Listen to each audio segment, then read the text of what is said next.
Hello दोस्तों, welcome to toppers village. दोस्तों आज हम क्लास 12 मैथ्स के चैप्टर 11 थ्री डायमेंशनल ज्योमेट्री की एक्सरसाइज 11.3 के आगे के क्वेश्चंस करेंगे। मतलब क्वेश्चन नंबर 4, 5, 6 ऐसे कुछ करने वाले हैं। ठीक है, तो इसमें वही अपना टॉपिक जो है वो क्या है, प्लेन है, 3D वाला जो प्लेन है वो। अब देखो दोस्तों, आपने ना बहुत सारी फॉर्म्स पढ़ी होगी प्लेन की, लेकिन कुल मिला के आपको कुछ चीज़ें समझ में आएगी अगर प्लेन के बारे में, तो वो आई थिंक ये होगी जो मैं आपको बताने वाला हूँ। क्योंकि हाँ मतलब घूम फिर कर आप एक चीज़ पर आके अटकते हो कि प्लेन है ना, प्लेन, उसमें आपको सबसे मेन चीज़ एक चाहिए, वो है इसकी डायरेक्शन, है ना। सबसे मेन चीज़ यही है, इसकी डायरेक्शन।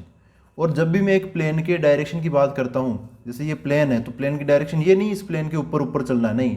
अगर प्लेन की डायरेक्शन की तरफ जाना ना तो प्लेन के परपेंडिकुलर ऊपर उठना पड़ेगा। जैसे ये पेज है ना आपके सामने जिस पे मैं लिख रहा हूँ, उसकी डायरेक्शन क्या है, ये मैंने एस पेन रखा, क्या ये डायरेक्शन है कि भाई ये इधर की तरफ डायरेक्शन है, फिर इधर जाना है, इस प्लेन के ऊपर इधर जाना है, ये डायरेक्शन है? नहीं। इस प्लेन की डायरेक्शन का मतलब क्या है, इसके परपेंडिकुलर। जैसे मैंने यहाँ पे रखा ना, तो ये यहाँ से ऊपर की तरफ जो आएगा, इधर से कैमरा की तरफ जो आएगा, ऐसे मैंने पेन को ऐसे खड़ा कर दिया। ठीक है, तो ये डायरेक्शन है प्लेन की। प्लेन की डायरेक्शन का मतलब प्लेन के परपेंडिकुलर वेक्टर की डायरेक्शन। ठीक है, तो जैसे ये है प्लेन, इसका ये है परपेंडिकुलर वेक्टर। ठीक है, ये इस प्लेन के परपेंडिकुलर वेक्टर है। ये समझो ये है एन वेक्टर। ठीक है, और इस एन वेक्टर की वैल्यू क्या है, समझो कि एन वेक्टर की वैल्यू ये है ए आई के प्लस बी जे के प्लस सी के के। तो इस प्लेन की वेक्टर फॉर्म में इक्वेशन क्या होगी, r vector dot n vector equal to d. यहाँ पे डी कोई डिस्टेंस वगैरह नहीं है, डिस्टेंस ओरिजिन से, है ना। यहाँ पे डिस्टेंस ये डी ओरिजिन से कब होगी, जब यहाँ पे एन वेक्टर के बजाय एन केप होगा। यहाँ पे अगर एन केप हो जाएगा ना, तब समझ जाना कि यहाँ पे जो डी लिखा हुआ है ये इस प्लेन की डायरेक्ट ओरिजिन से डिस्टेंस है। आपने एक ऐसे फॉर्म पढ़ी भी होगी। ठीक है, ये क्या होगी, वेक्टर की, ये सॉरी प्लेन की इक्वेशन होगी ये इन दी वेक्टर फॉर्म।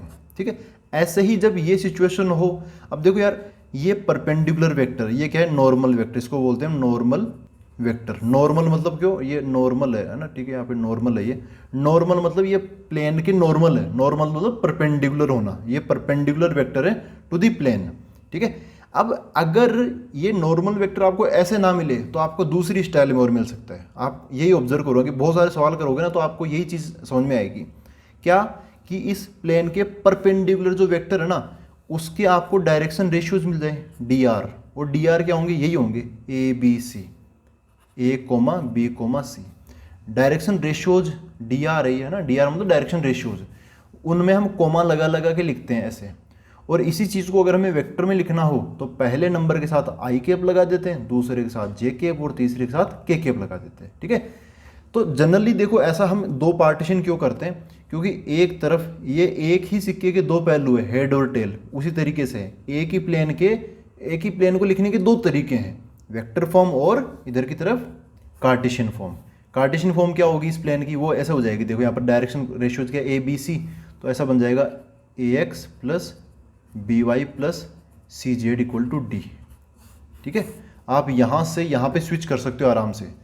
ये जो ए बी सी है ना, ये अपना एन वेक्टर के अंदर घुस जाएंगे, तो ऐसा बन जाएगा, इस ए का बन जाएगा ए आई, फिर बी का बी जे और सी का सी के, ऐसा बन जाएगा। ठीक है, तो आप इधर से उधर और उधर से इधर स्विच कर सकते हो। मेन चीज़ क्या है, एक प्लेन के नॉर्मल का जो वेक्टर है वो होता है, अगर मैं उसको वेक्टर की फॉर्म में बोलूँ ए i plus b j plus c के, तो कार्टेशियन में उसके बस डायरेक्शन रेशियोज लिखते हैं, आई जे के हटा देते हैं, वो कहलाता क्या है, वेक्टर में तो नॉर्मल वेक्टर और कार्टेशियन में डायरेक्शन रेशियोज।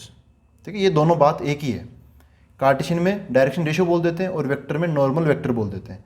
अच्छा, वेक्टर फॉर्म में इस प्लेन की फिर इक्वेशन क्या होती है, ये आर के साथ में डॉट प्रोडक्ट एन वेक्टर का, इस नॉर्मल का।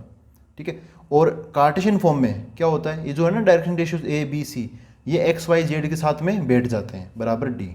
अच्छा, इससे ना एक चीज़ और समझ में आती है, ये जो प्लेन है ना, इसकी डायरेक्शन वाली चीज़ें आपको कहाँ मिलेगी, एक्स के साथ, वाई के साथ और जेड के साथ। ये इसका मतलब देखो क्या है, जैसे मैं बोलूँ कि मैं 2D की बात करता हूँ, क्लास 11th की बात करता हूँ, चलो मैं पूछूँ y बराबर 3x प्लस 5, वाई बराबर 3x प्लस 5, बताओ ये ना टी 2D है, क्लास 11th में पढ़ा था ना हमने y बराबर mx प्लस सी, वैसा तो y बराबर 3x प्लस 5 है, बताओ इसकी स्लोप क्या है, तो आप क्या बोलोगे 3।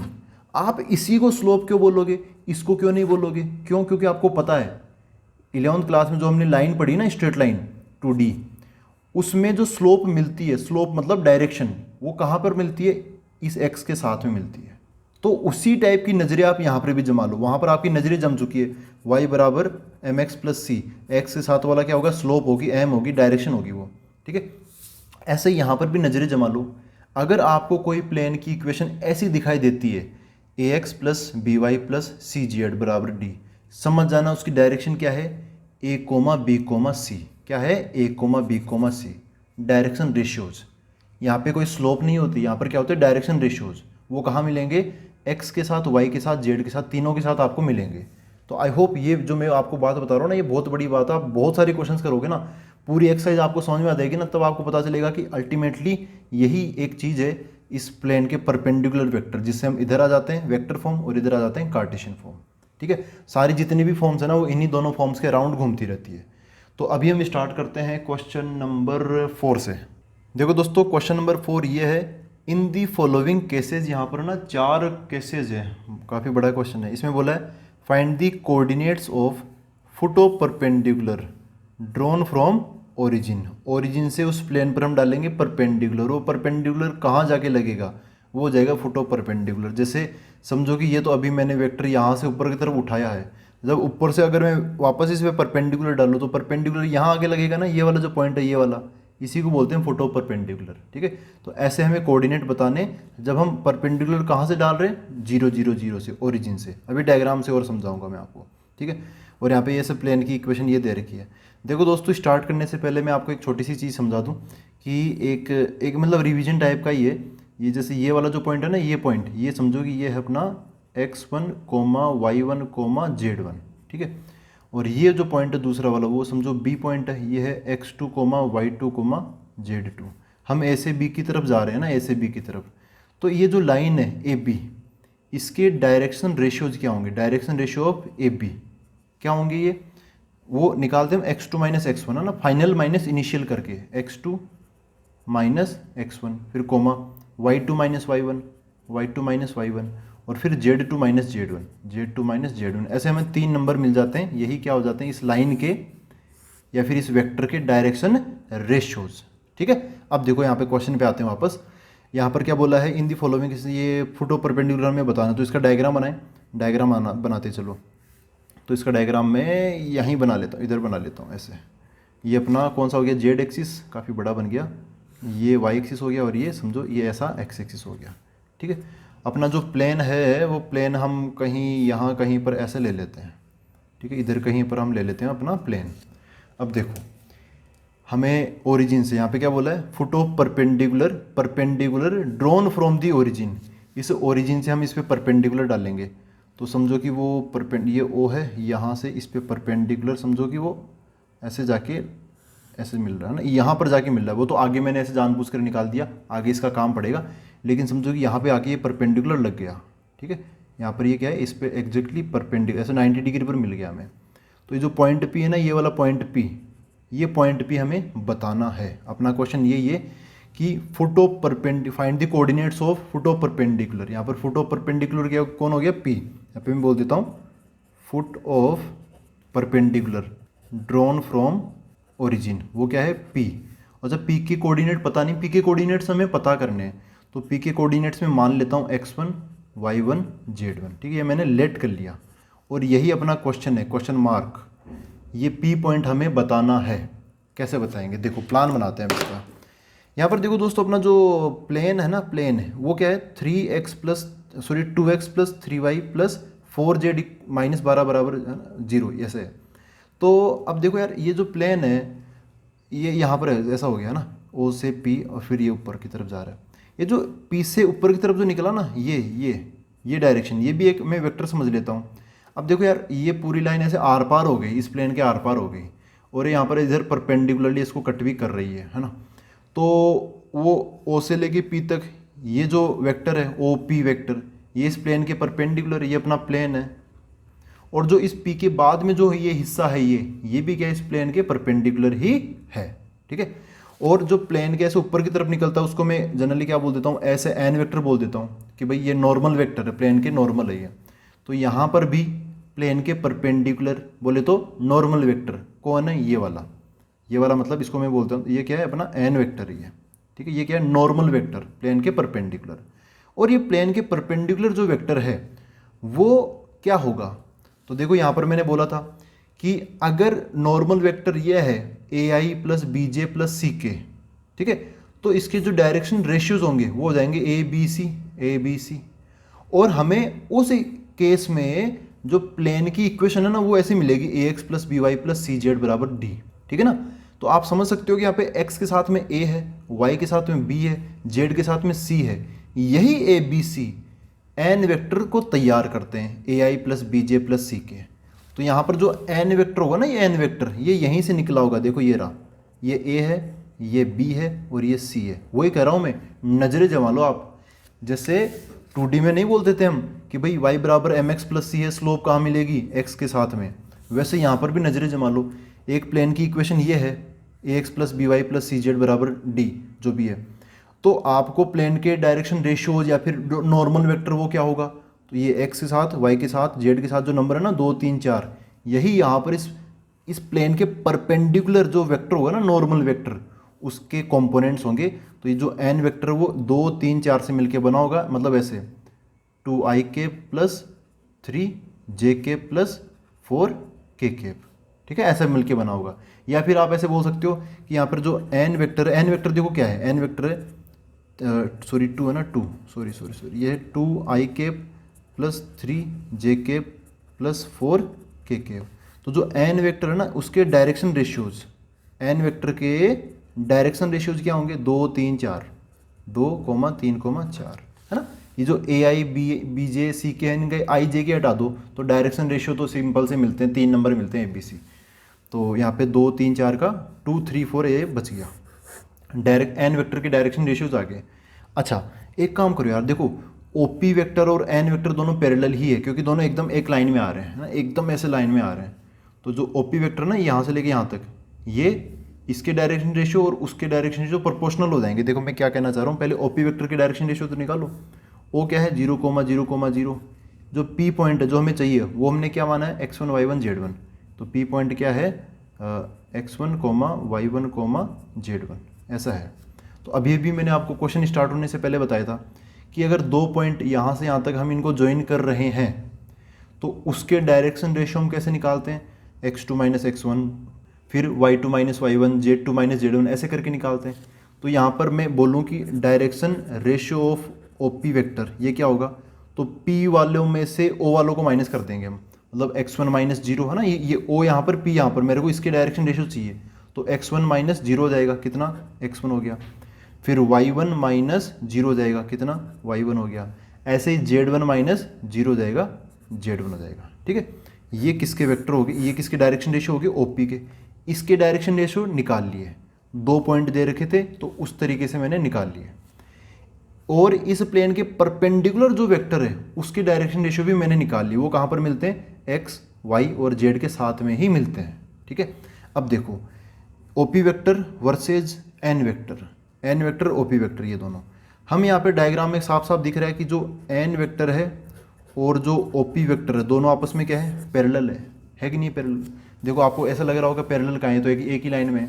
तो देखो दोस्तों इसको मैं थोड़ा सा और क्लियर कर दूँ कि ऐसा तो अपना ये प्लेन है ना, यहाँ से मैंने इस पर डाला परपेंडिकुलर, ऐसे यहाँ पे जाके लगा, ऐसे हो गया। तो अब यहाँ पे जो एन वेक्टर है ना, एन वेक्टर उसने यहाँ पे बस इसी पॉइंट पे ठेका नहीं ले रखा कि वो यहीं से बनेगा, है ना, ये यहीं से बनेगा एन वेक्टर। वो एन वेक्टर तो यहाँ से भी बन सकता है, ऐसे होगा इस प्लेन के परपेंडिकुलर। वो एन वेक्टर तो यहाँ से भी बन सकता है, यहाँ से भी बन सकता है, ऐसे, ठीक है, समझ गए मेरी बात। तो एन वेक्टर जरूरी नहीं यहीं पे बने, एन वेक्टर यहाँ पर भी बन सकता है, एन वेक्टर यहाँ पर भी बन सकता है, ठीक है। अब तो समझ गए आप, ओ यहाँ पर है, पी यहाँ पर है, तो ओपी वेक्टर तो ये हो गया। और एन वेक्टर यहाँ समझो या फिर यहाँ समझो, चलो यहाँ पे समझ लो। ओपी वेक्टर ये है, एन वेक्टर ये है, ये दोनों एक ही चीज़ के परपेंडिकुलर है इस प्लेन के, तो दोनों आपस में क्या हो जाएंगे, पैरेलल हो जाएंगे। डायग्राम से दिख रहा है आपको। तो यहाँ पर एन वेक्टर और ओपी वेक्टर, एन वेक्टर ये इसके बाद वाला और ओपी वेक्टर ये पहले वाला, ये आपस में क्या है, पैरेलल है।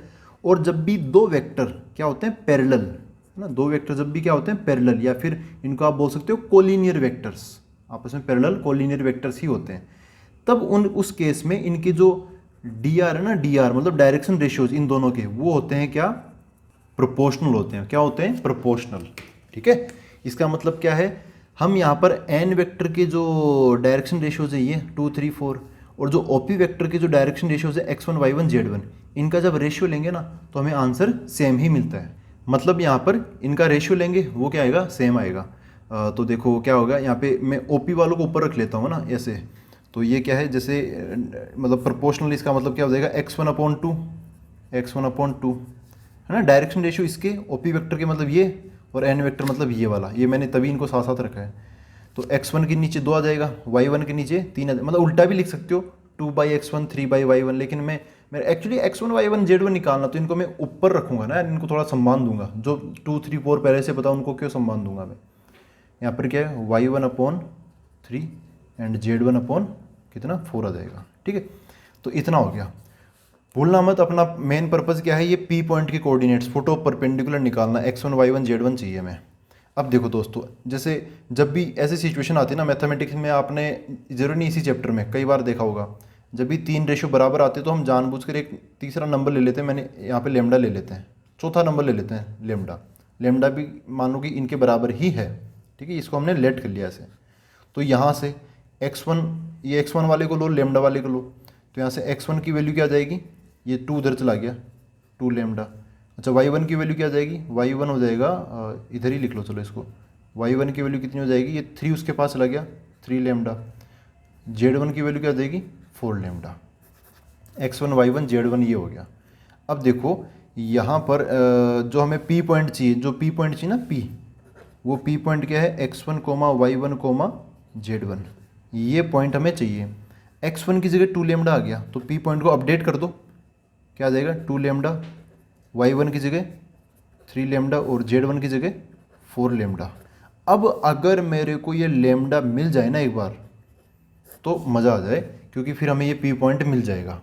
अब लेमडा कैसे निकालेंगे, देखो ये एक छोटा सा काम है कि लेमडा मतलब ये सारी चीज़ें हैं क्या, पी पॉइंट ही तो है। जो पी पॉइंट है ना, पी, एक बार ध्यान से देखो इस डायग्राम को, पी पॉइंट कहाँ है, तो आप बोलोगे भाई पी पॉइंट 2 जगह पर है, एक तो इस लाइन पर है और दूसरा इस प्लेन पर भी है ना। हमें जनरली बस ये याद रहता है ओपी वेक्टर, तो हमें याद ऐसा रहता है कि यार ये जो पॉइंट पी है ना, इस लाइन पर है, इस लाइन पर। लेकिन अल्टीमेटली ये फुटो परपेंडिकुलर है, तो ये जो पी पॉइंट है इस प्लेन पर भी तो होगा यार।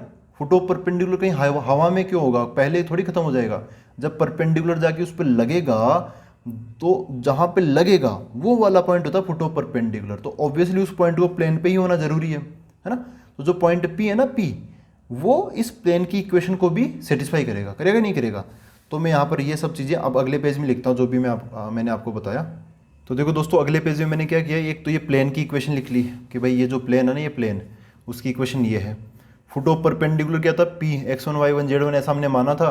लेकिन अभी बीच में जो वो क्या ना हमने कि भाई इसका direction ratio is proportional to इसका डायरेक्शन रेशियो, क्योंकि दोनों पैरेलल है, तो डायरेक्शन रेशियो प्रोपोर्शनल करके वो लेमडा मान के x1 y1 z1 की वैल्यू ये और आ गई कि 2 लेमडा, 3 लेमडा और 4 लेमडा। ठीक है, अब देखो यहाँ पर मैंने अभी भी एक स्टेटमेंट बोला कि जो पॉइंट पी है, ये जो पॉइंट पी है वो इस प्लेन पर लाई करता है।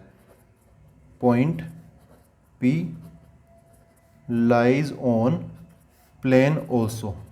ठीक है, इसका मतलब क्या होगा, देयरफॉर पॉइंट पी के कोऑर्डिनेट्स क्या ये 2 lambda 3 lambda 4 lambda will satisfy the equation of plane की इक्वेशन क्या है ये 2x + 3y + 4z - 12 = 0। ठीक है, तो P पॉइंट इस प्लेन पर लाई करता है, तो ये P पॉइंट के जो कोऑर्डिनेट्स है 2 लेमडा, 3 लेमडा, 4 लेमडा, वो इस इक्वेशन को सेटिस्फाई करेंगे। तो हम इसको सेटिस्फाई करवा देंगे। x की जगह 2 लेमडा डाल दूंगा, तो 2i ऑफ यहाँ पे क्या हो जाएगा 2 लेमडा प्लस 3y का ये बन जाएगा कितना 3y की जगह आ जाएगा 3 लेमडा 4 की जगह 4z की जगह आ जाएगा 4 लेमडा -12 = 0। इसको सोल्व कर लेंगे तो लेमडा मिल जाएगा। ये तो मैं चाह रहा था कि एक बार लेमडा मिल जाए ना, तो फिर मज़ा आ जाए। तो लेमडा मिल ही रहा है यहाँ पर, कितना हो जाएगा, देखो यहाँ पर कितना हो गया 8, ये 4 लेमडा और यहाँ पे 9 लेमडा और यहाँ पर 16 लेमडा, ये उधर चला गया 12। अब ये कितना हो गया 9, ये 16 29 है ना, 29 हो गया। तो 29 लेमडा इक्वल टू 12। तो यहाँ से लेमडा की वैल्यू कितना आ गई 12/29 आ गई। ठीक है दोस्तों। तो अब देखो अपना जो पॉइंट ये जो था ना फुट ऑफ परपेंडिकुलर, क्या Px1 y1 z1, जो आगे जाके x1 y1 z1 की वैल्यू 2 लेमडा 3 लेमडा 4 लेमडा ऐसा बन गया था। तो ये अब हमें मिल जाएगा। तो यहाँ पर मैं एक बार और लिख देता हूँ, foot of perpendicular drawn from origin मतलब Px1 y1 z1, जो कि आगे क्या बन गया था P 2 लेमडा 3 लेमडा 4 लेमडा, और यहाँ पर P जो लेमडा है उसकी वैल्यू हमें पता चल गई 12/29।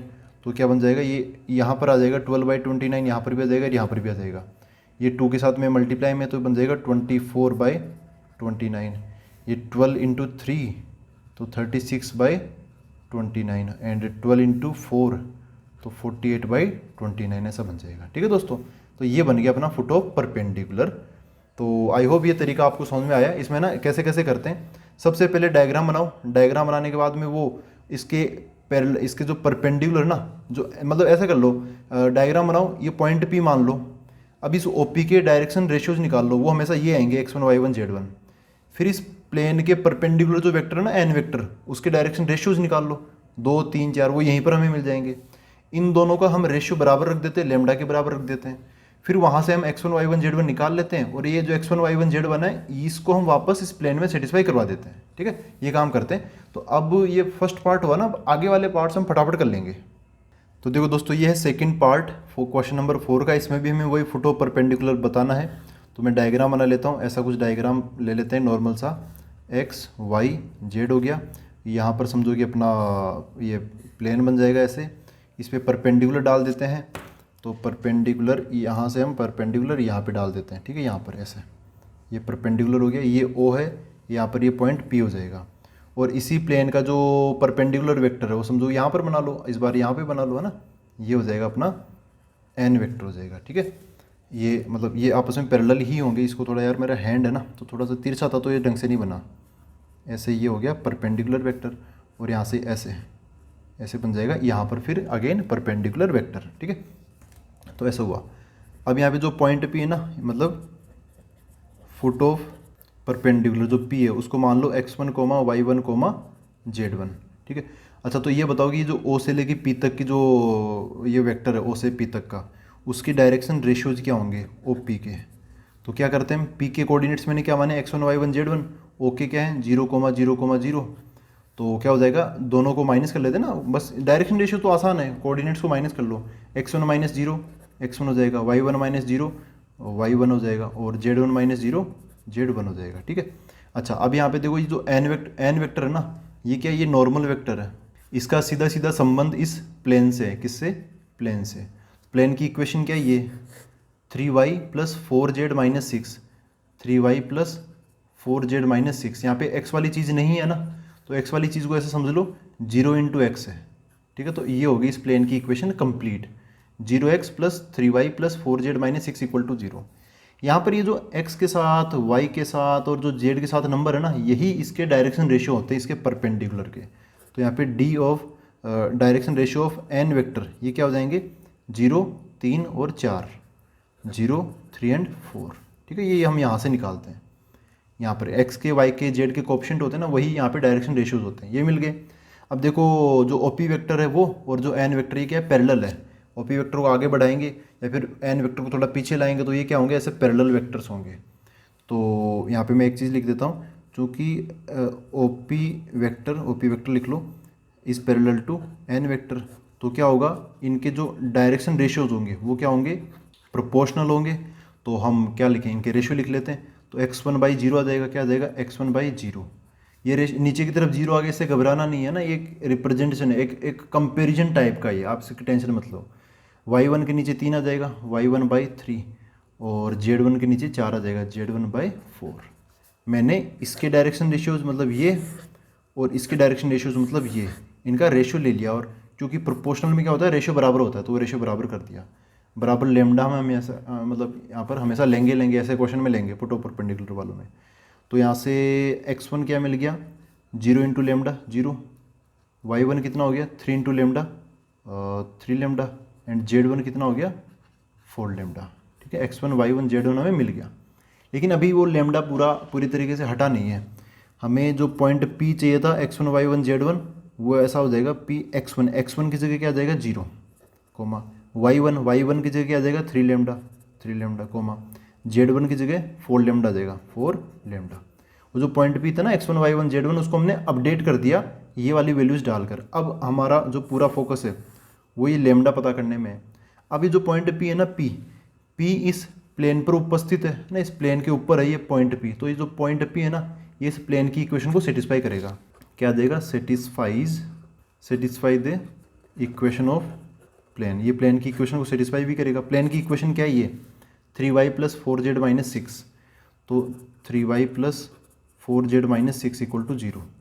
अच्छा y की जगह क्या आ जाएगा, y की जगह आएगा इसका y कोऑर्डिनेट कितना 3 लेमडा प्लस, क्योंकि x कोऑर्डिनेट तो 0 और यहाँ पर x है भी नहीं, फिर यहाँ पे 4z, तो 4z की जगह क्या आ जाएगा, z की जगह आ जाएगा 4 लेमडा, मतलब ये उठाकर मैं डाल रहा हूँ इसके अंदर बस -6 = 0। हमने इसको डिटेल में पिछले क्वेश्चन में देख लिया था, पिछले पार्ट में।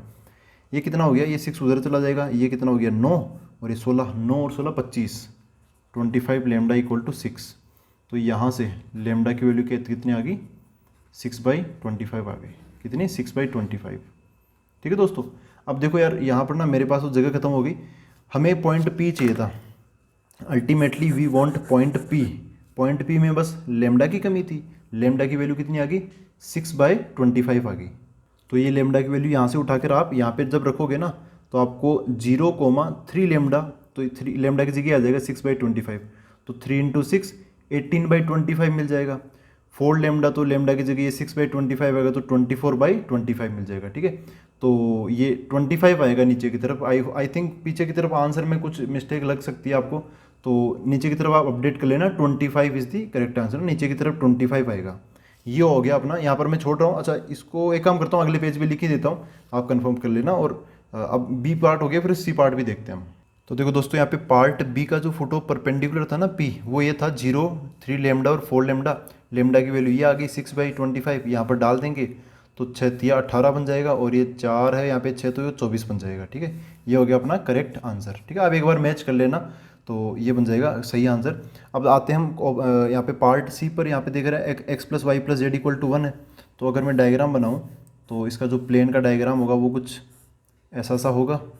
यहाँ से अब इसमें हम परपेंडिकुलर डाल देते हैं, यहाँ से परपेंडिकुलर समझो कि हम इस पर हमने यहाँ पे डाल दिया ऐसे, यहाँ पे ये परपेंडिकुलर जाके लग गया, यहाँ पर ये पॉइंट P हो जाएगा, और यहीं से इस प्लेन के परपेंडिकुलर ही हम यहाँ पर एक वेक्टर भी बना देते हैं ऐसे। ठीक है, ये क्या हो गया n वेक्टर हो गया, ये इसका नॉर्मल वेक्टर हो गया, ये क्या है नॉर्मल वेक्टर। ठीक है, और ये हो गया O और ये पॉइंट P हो गया। अच्छा, तो यहाँ पे फुट ऑफ परपेंडिकुलर क्या है, जो ओरिजिन से हमने डाला है, फुट ऑफ परपेंडिकुलर क्या है वो P है, और उस P के कोऑर्डिनेट्स हम मान लेते हैं x1, y1, z1। ठीक है, तो अब देखो फटाफट अपना वो पूरी प्रोसेस तैयार है। Direction ratio of OP, O से P तक, O क्या है 0,0,0, P क्या है x1, y1, z1। तो OP वेक्टर के डायरेक्शन रेशियो क्या देंगे, यहाँ पे बस इसको माइनस कर लो, x1 - 0, y1 - 0, z1 - 0, तो क्या हो जाएगा x1, y1, z1। ठीक है दोस्तों, ये हो गए इनके डायरेक्शन रेशियो OP के। अब n वेक्टर के डायरेक्शन रेशियो क्या होंगे, तो dr ऑफ n वेक्टर। अब ये इसका सीधा सीधा संबंध किससे है, प्लेन से है। प्लेन की इक्वेशन क्या है, ये x + y + z = 1, x के साथ 1 है, y के साथ 1 है और z के साथ 1 है। तो जो इनके कोएफिशिएंट होते हैं ना वही होते हैं इस नॉर्मल के डायरेक्शन रेशियोज। यहाँ पे क्या 1, 1, 1, 1, 1, 1 ऐसा हो गया। अब इसके बाद हम क्या कंसेप्ट लगाते हैं कि भाई ये OP वेक्टर और ये जो है ना n वेक्टर, ये क्या आपस में पैरेलल है, क्योंकि ये दोनों वेक्टर इस प्लेन के परपेंडिकुलर है। यहाँ पर ये जो आप जिस कॉपी पर मैं लिख रहा हूँ ना, अगर मैं इस कॉपी के परपेंडिकुलर दो वेक्टर्स को खड़ा कर दूँ ऐसे, ये इसका पेन का ढक्कन और ये खुद पेन है, तो आपको ना ये महसूस होगा कि ये दोनों वेक्टर इस प्लेन के क्या है परपेंडिकुलर है, लेकिन आपस में तो पैरेलल है ना। कोई दो वेक्टर एक ही चीज़ के परपेंडिकुलर हो तो वो आपस में पैरेलल होते हैं, ऐसे समझो। तो यहाँ पर ये दोनों क्या हो गए, O P vector is parallel to n vector. दो वेक्टर पैरेलल है, दो वेक्टर क्या पैरेलल है, तो उस केस में इनके जो डायरेक्शन रेशियोज होंगे वो क्या होंगे, वो होंगे प्रोपोर्शनल। ठीक है, वो होंगे प्रोपोर्शनल। प्रोपोर्शनल होने का मतलब क्या है, डायरेक्शन रेशियो प्रोपोर्शनल होने का मतलब क्या है, इनका रेशियो बराबर होगा, x1/1 equal to y1/1 equal to z1/1 equal to, यहाँ पर फिर हम खुद से एक लेमडा मान लेते हैं, लेट कर लिया। तो यहाँ पर x1 y1 z1 की वैल्यू क्या आ जाएगी, जो अपना पॉइंट था ना x1, y1, z1, अब वो क्या बन जाएगा, वो ऐसा बन जाएगा p x1। देखो अब ये नीचे 1 1 1 का कोई मतलब नहीं है, x1 बराबर लेमडा, y1 भी लेमडा, z1 भी लेमडा हो जाएगा। तो इन तीनों की जगह आ जाएगा lambda comma lambda comma lambda, ऐसा हो गया।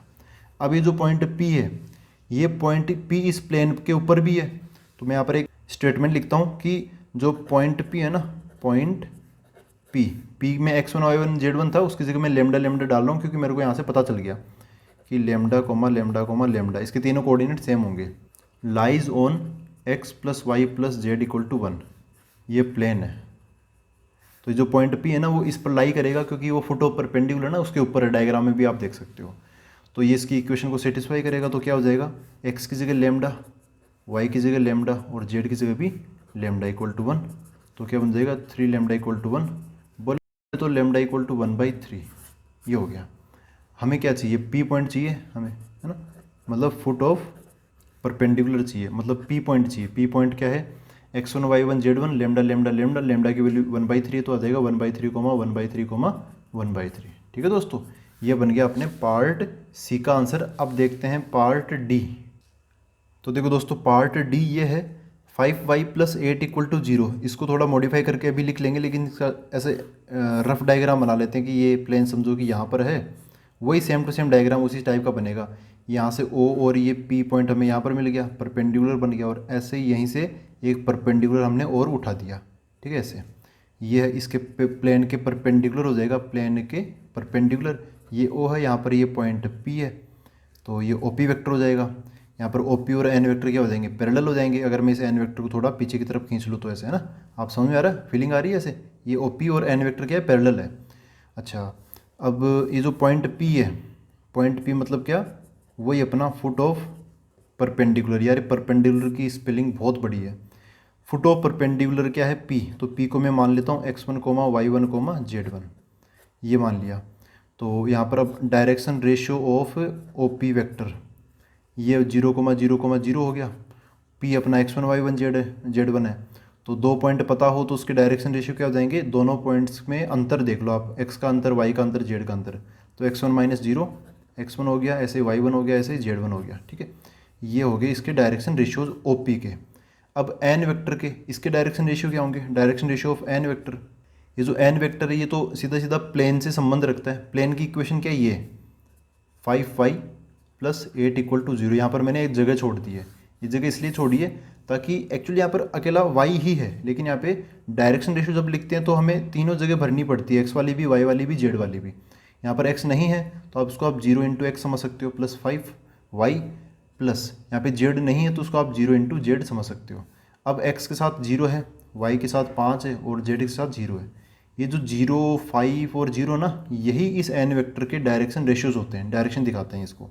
0, 5, 0, 0,5, 0। अब यार इस डायग्राम से आपको लग रहा है कि OP वेक्टर और n वेक्टर के आपस में पैरेलल है। OP vector is parallel to n vector, तो इसके जरिए इनके जो डायरेक्शन रेशियोज हैं ये क्या होंगे, प्रोपोर्शनल होंगे। प्रोपोर्शनल होंगे तो इनका जो रेशियो होगा वो बराबर होगा। तो यहाँ पे रेशियो लिख लेते हैं, x1 / 0, x1 / 0, y1 / 5, y1 / 5, z1/0, z1/0 equal to हम क्या ले लेते हैं, एक लेमडा ले लेते हैं। यहाँ से x1 की वैल्यू क्या आ जाएगी, 0 × लेमडा 0। देखो नीचे की तरफ 0 आ गया, उससे कन्फ्यूज मत होना, आप क्रॉस मल्टीप्लाई कर देना बस। y1 की वैल्यू क्या आ गई, 5 लेमडा, और z1 की वैल्यू कितनी आ गई, 0। तो x1 y1 z1 हमें ऐसे मिल गए। अभी जो x1 y1 z1 है, जो पॉइंट P है ना, ये जो पॉइंट P है ये इस प्लेन की इक्वेशन को भी सेटिस्फाई करेगा। तो हम ये उठाकर इस प्लेन में डाल देंगे, फिर वहाँ से लेमडा वगैरह निकाल लेंगे। अगले पेज पे लिखता हूँ इसको मैं। तो देखो दोस्तों, ये मैंने लिख लिया है। फुट ऑफ परपेंडिकुलर क्या था, P x1 y1 z1। x1 की अभी अभी हमने ये जो लेमडा लेके और ये जो डायरेक्शन रेशियो उसको प्रोपोर्शनल किया ना, उससे हमें ये वैल्यूज़ मिल गई 0, 5 लेमडा और 0, है ना। तो वो मैंने यहाँ पर लिख दिया यहाँ पर। अब ये जो पॉइंट P है, ये जो पॉइंट P है अल्टीमेटली ये पॉइंट P है कहाँ पर है? हाँ भाई OP वेक्टर पर तो है, लेकिन ये इस प्लेन पर भी तो है ना? ये जो पॉइंट P है इस प्लेन के ऊपर ही तो है, फुट ऑफ परपेंडिकुलर, तभी तो हमें मिलेगा जब ये खुद प्लेन पर होगा। तो जो पॉइंट P है वो इसको क्या करेगा? सेटिस्फाई करेगा। ठीक है, क्या करेगा? सेटिस्फाई। ऐसा ही हम करते आ रहे हैं, इसको सेटिस्फाई करवा देते हैं। तो क्या हो जाएगा 5 इंटू यहाँ पे y की जगह क्या आ जाएगा 5 लेमडा, 5 लेमडा, y कोऑर्डिनेट ही डालेंगे, प्लस 8 इक्वल टू 0। तो ये कितना हो गया? ये हो गया 25 लेमडा इक्वल टू 8 उधर चला गया, -8 हो गया। तो लेमडा की वैल्यू आ गई -8/25। ठीक है, अब लेमडा की वैल्यू आ ही चुकी है, हमें क्या चाहिए? पॉइंट चाहिए था, पॉइंट P, जो कि पहले x1 y1 z1 था, फिर बाद में हो गया 0,5 लेमडा 0। अब लेमडा की वैल्यू आ गई तो वो मैं इसमें डाल दूंगा। तो क्या आ जाएगा 5 लेमडा, 5 लेमडा क्या हो गया 5 इंटू लेमडा की जगह आ जाएगा -8/25, 5 से 5 बच जाएगा, -8/5, -8/5,0। ये हो गया फुट ऑफ परपेंडिकुलर इस अपने पार्ट 4 का। तो दोस्तों ये था अपना क्वेश्चन नंबर 4। इसके 4 पार्ट थे क्वेश्चन नंबर 4 के, तो ठीक ठाक लंबा हो गया। आपको ये समझ में आया कि नहीं आया एक बार मेरे को कमेंट बॉक्स में ज़रूर बताना। अभी हम आगे बढ़ते हैं क्वेश्चन नंबर 5 की तरफ। देखो दोस्तों ये है क्वेश्चन नंबर 5। इसमें बोला find the vector and Cartesian equation. दोनों इक्वेशन बतानी है, किसकी? प्लेन की। यहाँ पे 2 पार्ट है A और B, मैंने पहले A लिख लिया यहाँ पर। तो हमें एक ऐसा प्लेन बताना है that passes through the point this, एक पॉइंट से गुजर रहा हो, and normal to the plane is this. ये नॉर्मल वेक्टर दे दिया ना, ये जो दे रखा है ना, ये क्या है? नॉर्मल वेक्टर, मतलब ये एन वेक्टर दे रखा है। ठीक है, अब देखो ये सीधी सीधी एक स्टैंडर्ड फॉर्म होती है। मैं आपको वेक्टर और कार्टेशियन दोनों फॉर्म में बता देता हूँ वो स्टैंडर्ड फॉर्म क्या है। तो देखो दोस्तों यहाँ पर कुछ ऐसा है, समझो कि ऐसा कोई प्लेन है, ये आप यहीं पे समझ लो, ऐसा समझ लो, ऐसा एक प्लेन है, इसके परपेंडिकुलर वेक्टर हमें ये मिल गया एन वेक्टर। ठीक है, क्या मिल गया? N vector. एन वेक्टर समझो ऐसा है, वो जो मैंने स्टार्टिंग में बताया था ना वैसा ही है कि ए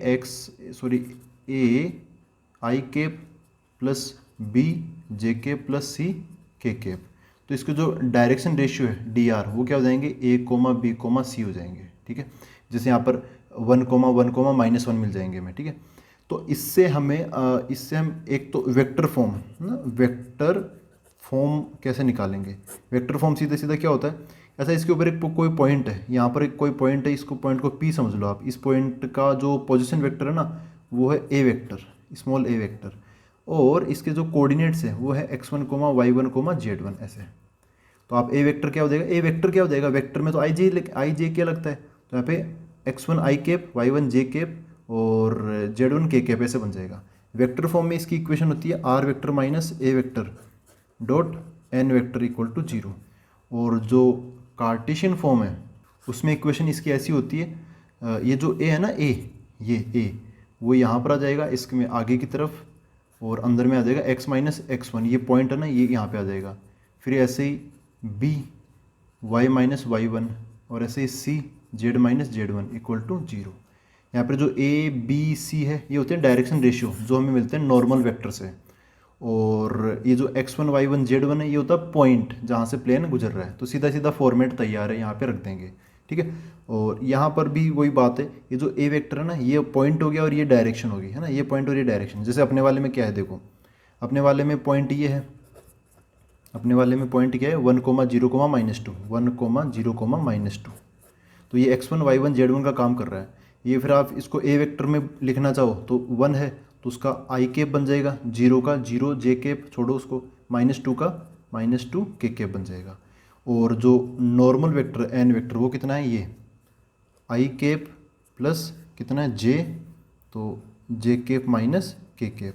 हम इसके डायरेक्शन रेशियो निकालना चाहें तो क्या हो जाएगा 1, 1, -1, 1,1, -1 ऐसे। ठीक है, ये हो जाएंगे इसके डायरेक्शन रेशियोज। अब मैं इन्हीं चीज़ों से वेक्टर फॉर्म लिखूंगा। तो वेक्टर फॉर्म ये होती है r vector minus a vector dot n vector equal to 0। तो r वेक्टर की जगह r वेक्टर, ये तो वेरिएबल होता है, माइनस a वेक्टर की जगह क्या आ जाएगा? वो पॉइंट i माइनस 2k। तो i माइनस 2k इसको आप ब्रैकेट में रख लो। ठीक है, ये पूरा एक बड़े ब्रैकेट में। n वेक्टर की जगह क्या आ जाएगा? ये normal vector i plus j minus k equal to 0 ऐसा बन गया। ठीक है, सीधी सीधी चीज़ें उठा के यहाँ पे रख दो और कोई माता बच्ची है ही नहीं यार। अब वेक्टर फॉर्म हो गया, अब देखते हैं हम इसकी कार्टेशियन फॉर्म। तो कार्टेशियन फॉर्म में सबसे पहले यहाँ पर आएगा ए, ये ए है, ये काटा पीटी नहीं है ना, यहाँ पर ए है। तो ए की जगह क्या आएगा, ये पहला वाला डायरेक्शन रेशियो 1 आ गया। एक्स माइनस x1 मतलब पहला वाला एक्स कोऑर्डिनेट ये 1 आ जाएगा। फिर प्लस बी मतलब दूसरा डायरेक्शन रेशियो dr 1 आ गया। फिर क्या है y माइनस y1 मतलब y कोऑर्डिनेट इस पॉइंट का 0 ये आ जाएगा। मतलब एक यहाँ से उठाओ, एक यहाँ से उठाओ, पॉइंट से ऐसे है ना, ये पॉइंट वाला 1 0 -2 आता रहेगा और यहाँ से 1 1 -1 आता रहेगा। तो जो 1 1 -1 है वो ब्रैकेट के बाहर और पॉइंट अंदर, z माइनस, अब क्या है z कोऑर्डिनेट -2 तो बन जाएगा प्लस का 2 बराबर 0। इसको सोल्व कर लेंगे, ये हो गया x minus 1 plus 1 into y minus 0 y हो गया, और ये माइनस जेड -2 बराबर 0 हो जाएगा।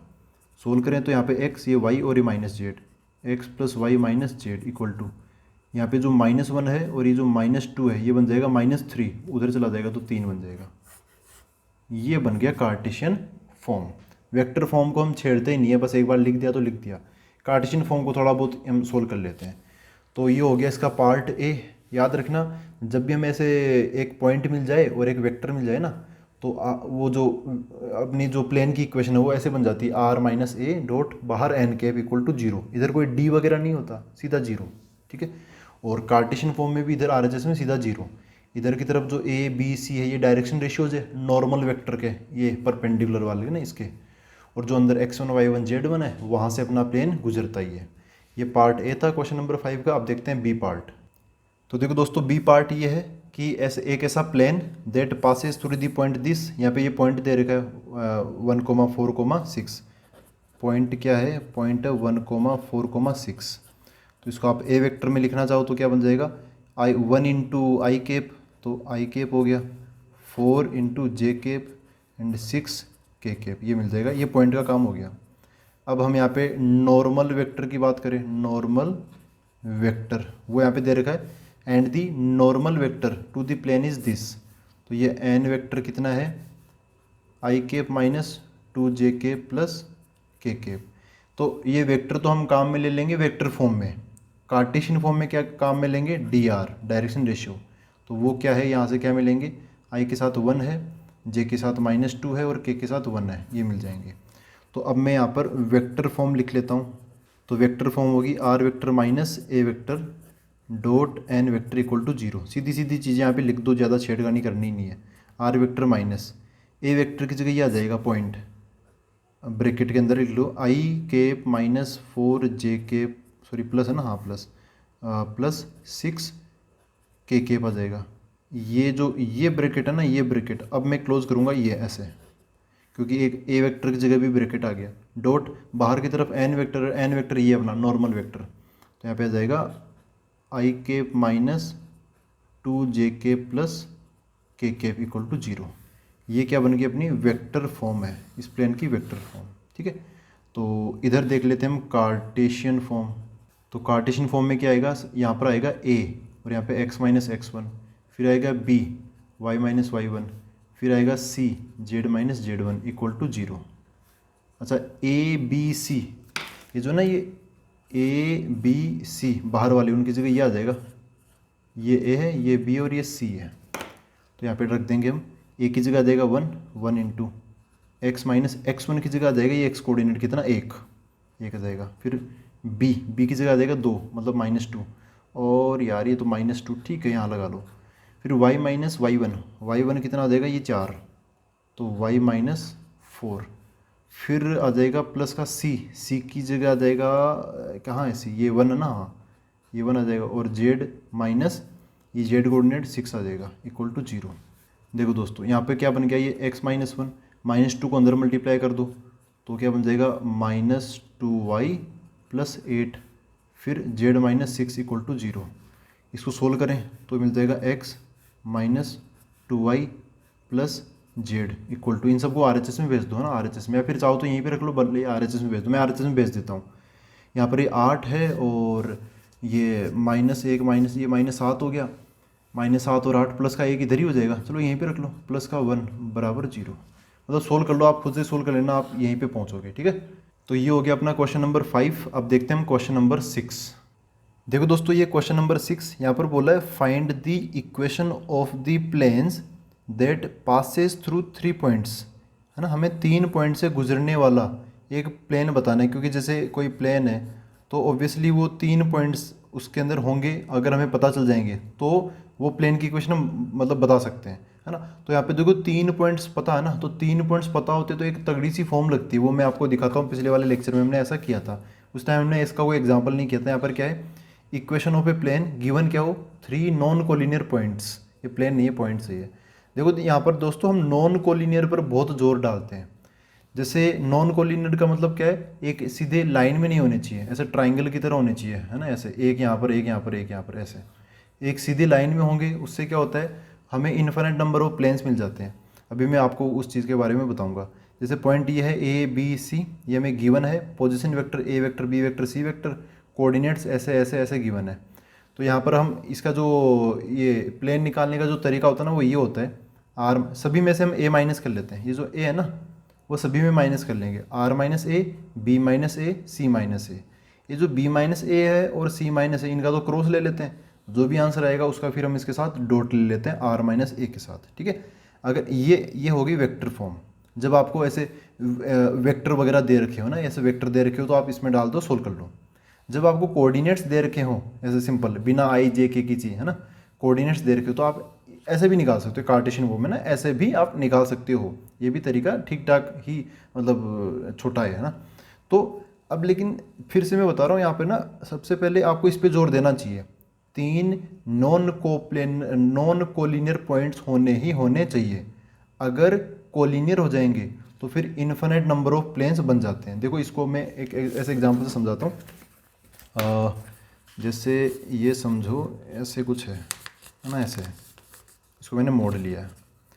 अब देखो 3 नॉन कोलिनियर है, 3 नॉन कोलिनियर के लिए तो एक यूनिक, इसके लिए तो एक यूनिक प्लेन बनेगा ही बनेगा ना, यूनिक प्लेन बनेगा ही बनेगा।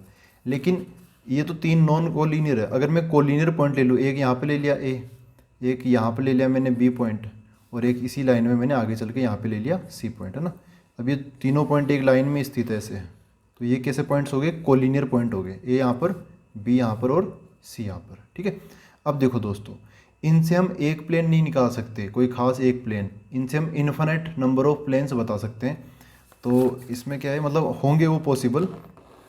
जैसे इसको मैंने ऐसे मोड़ लिया, कैसे कैसे, देखो भाई, अभी इसको तो मैं पकड़ लेता हूँ ना, या फिर इसको पकड़ लेता हूँ, इस ऐसा समझ में आ जाएगा। यहाँ पर ये दिख रहा है, ये वाला जो है ना, ये वाला फ्लैप, ये सीधा सीधा सा है, ये एक प्लेन की तरह समझो। ये क्या है, एक प्लेन, दिस इज़ प्लेन, ये प्लेन है इधर। तो अभी जो प्लेन है ना, जैसे अभी यहाँ पर है, एक प्लेन हो गया। ये जो प्लेन है वो इन पॉइंट से गुजर रहा है, ठीक है। अब मैं इसको ऐसे उठा लेता हूँ, अब ये नई पोजीशन पर आ गया तो दूसरा प्लेन हो गया। ये वाला प्लेन अभी वाली पोजीशन वाला भी इन ए बी सी से गुजर रहा है, यहाँ पर आ गया, यहाँ पर आ गया, यहाँ पर आ गया, यहाँ पर आ गया। ऐसे बहुत सारे प्लेन्स बन सकते हैं। समझ गए मेरी बात, कैसे है, एक प्लेन यहाँ है, एक प्लेन यहाँ, यहाँ यहाँ, और यहाँ पर अपने वो पॉइंट ऑफ 3 है, वो 3 पॉइंट कोलिनियर। तो ऐसे कोई कोलिनियर पॉइंट ऐसे गेट की तरह समझ लो, है ना। गेट में क्या होता है कि जैसे ये आपकी दीवार ऐसे फिक्स है, तो वो जो गेट है ना वो ऐसे घूमता रहता है। जहाँ से गेट इस दीवार के साथ अटैच्ड होता है ना, वहाँ पर आप 3 पॉइंट समझ लो। वैसे लगे भी होते हैं वो 3 वो पेच लगे होते हैं ना, जहाँ से वो गेट दीवार के साथ जुड़ा हुआ रहता है। तो आप गेट को पूरा खोल दो ऐसे, या फिर बंद कर लो, फिर धीरे धीरे उठाओगे तो वो अलग अलग पोजीशन पर ना, एक ये प्लेन है, फिर ये प्लेन, फिर ये प्लेन, दूसरा, तीसरा, चौथा, पांचवा, छठा, ऐसे घूमता ही रहेगा। ऐसे इन्फिनिट पोजीशन पे ये रुक सकता है, यहाँ रुक गया, यहाँ रुक गया। तो हर पोजीशन एक नया प्लेन है। तो 3 कोलिनियर पॉइंट से हमें इन्फिनिट प्लेन्स देखने को मिलते हैं, लेकिन 3 नॉन कोलिनियर से हमें एक ही प्लेन देखने को मिलता है, ठीक है। एक सिद्ध में नहीं होने चाहिए। तो सबसे पहले वो चीज़ हमें चेक करनी ज़रूरी है। बाद में मैं ना ये वाला लगा दूंगा, ये वाला फॉर्मेट। इसमें देखो x1 x1 x1, y1 y1 y1, z1 z1 z1। पहले में क्या है, x2 x3। यहाँ पर पहले में x1 नहीं आएगा क्योंकि x1 तो सब में से माइनस हो रहा ना, तो ये वाला फॉर्मेट में लगा दूंगा। अगर 3 नॉन कोलिनियर पॉइंट्स निकले तो, कोलिनियर होंगे तो फिर तो पॉसिबल इन्फिनिट होंगे फिर। तो सबसे पहले वो चेक कर लेता हूँ मैं। इस पॉइंट को बोल देता हूँ ए, इसको बोल देता हूँ बी, इसको बोल देता हूँ सी। अब कैसे चेक करें कि ये तीनों पॉइंट्स क्या है, कोलिनियर है कि नहीं है। तो मैं क्या करूँगा, ए बी का डी आर निकालूंगा, d r of A B. अब जब 2 पॉइंट होते तो डी आर कैसे निकालते हैं, मैंने आपको बताया है ना, कई बार बताया। तो इसका एक्स कोऑर्डिनेट माइनस इसका एक्स कोऑर्डिनेट, तो 6 माइनस 1 कितना हो जाएगा 5। फिर 4 माइनस 1 3 हो गया, -5 माइनस -1, तो -5 प्लस 1 माइनस का 4 आ गया। ठीक है, अब direction ratio of A B हो गया, बी सी निकाल लो है ना, बी सी पता कर ले। चलो बी सी पता कर लेते हैं। तो बी सी क्या हो जाएगा, फाइनल माइनस इनिशियल ऐसा कर लो, इसमें से इसको माइनस कर लो, -4 -6 माइनस का 10 आ गया। फिर यहाँ पर -2 -4 तो माइनस का 6 आ गया। फिर 3 माइनस -5 तो 3 + 5 8 आ जाएगा। ठीक है, अब ये कोलिनियर है कि नहीं है, अगर कोलिनियर होंगे तो इनका जो रेशियो लेंगे ना वो सेम आएगा, मतलब प्रोपोर्शन, हाँ ऑब्वियसली रेशियो लेंगे तो सेम आएगा। तो इनका रेशियो लिया जाए तो यहाँ पे इसको इसमें डिवाइड करेंगे, 5/-10 हो जाएगा। इसको इसमें डिवाइड करेंगे 3/-6 हो गया। इसको इसमें डिवाइड करेंगे तो -4/8 हो गया। इसमें काटापीटी होगी तो इसका क्या मिलेगा, 5 से कट जाएगा, -1/2 मिलेगा। यहाँ पर कटेगा तो -1/2 मिलेगा, ये कटेगा -1/2 मिलेगा। ओहो, ये तो क्या है, सेम है भाई, है ना। इसका मतलब क्या है, इनके डायरेक्शन रेशियोज क्या है, प्रोपोर्शनल है। यहाँ पे जो डायरेक्शन रेशियो वो क्या है, प्रोपोर्शनल है। और जब भी डायरेक्शन रेशियो प्रोपोर्शनल होते हैं ना तो दो वेक्टर पैरेलल होते हैं। वैसे यहाँ पे दो वेक्टर अलग अलग नहीं बनेंगे, ए बी है और बी सी है, और बी पॉइंट तो चूंकि कॉमन है। जैसे समझो कि ए बी आपने, ये ए यहाँ पर है, बी यहाँ पर है, तो अब जो ए बी के डायरेक्शन रेशियो और इसके डायरेक्शन जो प्रोपोर्शनल आए तो ए बी और बी सी क्या होंगे, पैरेलल होंगे। अब बी सी कहीं और नहीं बनेगा क्योंकि बी पॉइंट तो यहीं पर है, तो बी सी के लिए जो सी पॉइंट है वो इसी फ्लो में आगे कहीं यहाँ कहीं पर बन जाएगा सी पॉइंट। ये ए है तो ये बी और ये सी हो जाएगा। ठीक है, तो एक सीधी लाइन है ये, एक सीधी लाइन है ये, बी पॉइंट कॉमन है और ये दोनों पॉइंट, दोनों इधर का टुकड़ा और इधर का टुकड़ा पैरेलल है। पैरेलल होगा तो वो यहाँ से ऐसा थोड़ी उठेगा, है ना, वह सीधे में तो रहेगा। तो एक ये सीधी लाइन होगी। तो अब सीधी लाइन होगी तो ये तीनों पॉइंट्स कैसे हैं, ये तीनों पॉइंट हो गए कोलिनियर। तो उस केस में यहाँ पर हम find the equation of planes, तो हम नहीं बता पाएंगे ना, एक कोई खास पर्टिकुलर इक्वेशन नहीं बता पाएंगे। हम यहाँ पे बोल देंगे कि infinite number of planes are possible. कितने सारे प्लेन पॉसिबल है, infinite number of planes possible है। तो सबसे पहले आपको इन 3 पॉइंट्स की कोलिनियरिटी चेक करनी है। अगर कोलिनियर होंगे तो फिर हम ये प्लेन वगैरह नहीं निकाल पाएंगे। अगर कोलिनियर नहीं होंगे, यहाँ पर रेशियो बराबर नहीं आता, ये सब अलग अलग आ जाते हैं, फिर एक भी अलग आ जाता, तब समझ जाते हैं कि हाँ अब हम एक प्लेन निकाल सकते हैं। तो ये पार्ट ए हुआ। यहाँ पे कोई प्लेन एक प्लेन नहीं बनेगा, यहाँ पे इन्फिनिट नंबर ऑफ प्लेन्स बनेंगे, तो उनकी फिर हमें इक्वेशन बताने की ज़रूरत नहीं है। पार्ट ए हो गया। पार्ट बी पर आते हैं। देखो दोस्तों, ये पार्ट बी, यहाँ पर 3 पॉइंट्स दे रखे हैं, तो इसको मैं ए बोल देता हूँ, बी बोल देता हूँ और सी बोल देता हूँ। तो यहाँ पर भी हम वैसे करेंगे, डायरेक्शन रेशियो निकाल लेते हैं ए बी के।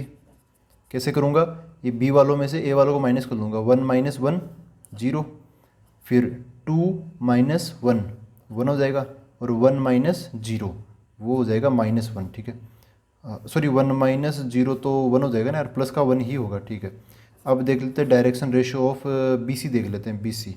तो यहाँ पर क्या आ जाएगा, बी सी आ जाएगा। तो देखो क्या बन जाएगा बी सी में, यहाँ पर आ जाएगा -2 - 1, माइनस का 3 आ गया, कोमा 2 - 2 ये 0 आ जाएगा, कोमा यहाँ पर फिर -1 है, -1 तो ये बन जाएगा -2, ऐसा हो गया। अब मैं यहाँ पर इनका रेशियोज लेता हूँ, तो 0/3, फिर ये क्या 1/0, फिर ये क्या 1/-2, ये बराबर होंगे, बिल्कुल नहीं होंगे। 0 ये तो 0 बन जाएगा, ये इन्फिनिट बन जाएगा, ये ऐसे बन जाएगा ना, तो यहाँ पर इनका कोई मतलब नहीं है। तो यहाँ पर इनके डायरेक्शन रेशियोज बराबर नहीं आए, इसका मतलब ये जो पॉइंट्स है ना ए बी सी, ये क्या होंगे, ये होंगे नॉन कोलिनियर पॉइंट्स, ऐसे होंगे ये। तो नॉन कोलिनियर पॉइंट्स डिक्लेयर हो गए। तो इस केस में हम एक यूनिक प्लेन बता सकते हैं। और वो यूनिक प्लेन क्या होता है, उसकी जो फॉर्मेट थी, जो अभी मैंने आपको दिखाई थी, एक बार दोबारा दिखाई देता हूँ, ये वाला है ना, ये वाला फॉर्मेट लग जाएगा, ये वाला। यहाँ पे x1, ये 1 वाली चीज़ें सब में से माइनस हो रही है, ये x का कॉलम, ये y का कॉलम और ये z का कॉलम। देखो इसी फॉर्मेट को हम अब बिना देखे लिखते हैं ताकि थोड़ा बहुत याद भी हो जाए। तो अपना जो इधर लिख लेता हूँ, अपने जो इक्वेशन ऑफ प्लेन होगी वो क्या होगी, सबसे पहले x - x1, इधर y - y1 और z - z1। फिर अब 1 तो ये माइनस हो ही रहा है, तो अब 2 आ जाएगा, x2 minus x1, y2 minus y1, z2 minus z1। और नीचे की तरफ क्या आ जाएगा यहाँ पर, x3 minus x1 and y3 minus y1 and z3 minus z1 equal to 0। ये इस यहाँ पर ये इक्वेशन हम लगाएंगे। अब ये इक्वेशन में हम क्या करेंगे, यहाँ पे x y z ये इनकी वैल्यूज़ क्या क्या है ना, x1 y1 z1, तो सीधा सीधा से हिसाब किताब है। पहला पॉइंट x1 y1 z1, दूसरा x2 y2 z2 और तीसरा x3 y3 z3। तो यहाँ पर मैं एक बार लिख देता हूँ, उनकी लिस्ट यहाँ पे बना लेता हूँ, a b c की। ए की कोऑर्डिनेट्स क्या है, ये दे रखे यहाँ पर 1 1 0, बी के हैं 1 2 1 और सी के हैं -2 2 एंड -1। ठीक है, यहाँ पर लगा देंगे। देखो x माइनस x1, ये इसको मैं प्राइमरी मान रहा हूँ ना, ये सब में से माइनस करेंगे, तो x minus x1, x minus x1 कितना है, ये 1, और y माइनस y1 तो क्या हो जाएगा, y माइनस y1 कितना हो जाएगा, ये 1 हो जाएगा ये वाला। z माइनस z1 तो z माइनस ये हो जाएगा 0 हो जाएगा। ठीक है, या फिर ऐसे एक काम करो, यहाँ पर आप ऐसे लिख लो, जैसे ये ना, ये वाले पहले लिख लो, ये और ये पहले लिख लो। तो जैसे मैं क्या कह रहा हूँ यहाँ पर, ये तो x आई गया, अब x2 x3 इनके लिख लो 1 और -2, 1 एंड -2। अब ये 2 और 2 ये लिख लो 2 एंड 2, और यहाँ पे 1 और -1, 1 एंड -1 आ जाएगा इक्वल टू 0। इनमें से माइनस क्या होगा, तो x इन सब में से x1 माइनस हो रहा है, मतलब ये 1 माइनस कर देंगे सब में से, तो -1 और फिर क्या यहाँ पर y कोऑर्डिनेट क्या 1 है, तो इसमें से -1 हो जाएगा। फिर x z कोऑर्डिनेट 0 है यहाँ पर, z कोऑर्डिनेट तो यहाँ पर -0 और -0 हो जाएगा। ठीक है, इसको सोल्व कर लेते हैं, बस वो चीज़ों को रखना है यहाँ पर, मुश्किल बात और कुछ भी नहीं है। ऊपर क्या बचा, x माइनस 1, इधर y माइनस 1 और ये z, ये 0 हो गया, ये -3 हो जाएगा, यहाँ पर 1 हो जाएगा, यहाँ पे 1 हो जाएगा, ये 1 हो जाएगा और ये -1 हो जाएगा इक्वल टू 0। इसको एक्सपेंड कर लेते हैं, इस रो के अलोंग इसको एक्सपेंड कर लूँगा, तो देखो क्या मिलेगा यहाँ पर x माइनस 1, तो इसको छुपा लेंगे रो और इस कॉलम को छुपा लेंगे, ये 4 नंबर मिले, तो ये नंबर इससे मल्टीप्लाई होगा तो क्या हो जाएगा -1, और ये इससे होगा तो -1, ऐसे हो गया। अब ये y माइनस 1 है, तो यहाँ पे माइनस का y माइनस 1, इसके साथ क्या आएगा, इसको छुपा लूँगा मैं, ऊपर वाले को छुपा लूँगा, है ना, समझ लो कि ऊपर वाले को छुपा दिया। ये इससे मल्टीप्लाई होगा तो 0, ये इससे मल्टीप्लाई होगा तो -3 और वो -1 वो, तो क्या बन जाएगा +3 प्लस z के साथ क्या आएगा, इसको छुपा लेता हूँ मैं, ये इससे मल्टीप्लाई होगा तो 0, ये इससे मल्टीप्लाई होगा तो -3 और वही अपना +3 बन जाएगा यहाँ पर भी इक्वल टू 0। तो ये क्या बन गया, x माइनस 1 और ये -2, x minus 1 and this is -2। अच्छा, फिर यहाँ पर इस 3 को अंदर मल्टीप्लाई कर लो, -3y + 3 बराबर, सॉरी ये कितना है 3z इक्वल टू 0। अच्छा, इसको सोल्व करें तो -2 को भी मल्टीप्लाई कर लो, -2x + 3 और यहाँ पर सॉरी ये 2 है ना, 2 हो जाएगा, प्लस का 2 होगा, सॉरी ये माइनस का 3y + 3 -3z इक्वल टू 0। भाई ये जो है ना x वाली चीज़, y वाली चीज़, z वाली, ये सब नेगेटिव है, इनको RHS में भेज दो, इधर 2 और 3 को यहीं रहने दो, 2 + 3 क्या हो जाएगा 5 हो जाएगा, ये सब उधर चले गए तो क्या हो जाएगा 2x प्लस ये उधर चला गया तो 3y प्लस ये भी 3z है। अच्छा ठीक है, ये भी 3z हो जाएगा। यहाँ पे कुछ दिक्कत होगी कि, हाँ एक दिक्कत होगी, यहाँ पे जो z × 3 था ना, ये यहाँ पे प्लस का आएगा, है ना, 3z प्लस का, तो यहाँ पर भी 3z प्लस का उधर जाके क्या हो जाएगा माइनस का हो जाएगा, ऐसे। ये मिल गया हमें इक्वेशन। ठीक है दोस्तों, तो यहाँ पर मेन चीज़ क्या है, जब भी हमें 3 पॉइंट्स दे दी जाए ना, पहले 2 के डायरेक्शन रेशियोज निकाल के देख लो कि हाँ भाई बराबर आ रहे कि नहीं आ रहे। अगर आ रहे हैं तो आगे करने की ज़रूरत नहीं है, वो कोलिनियर पॉइंट्स होंगे, तो फिर infinite number of planes possible है।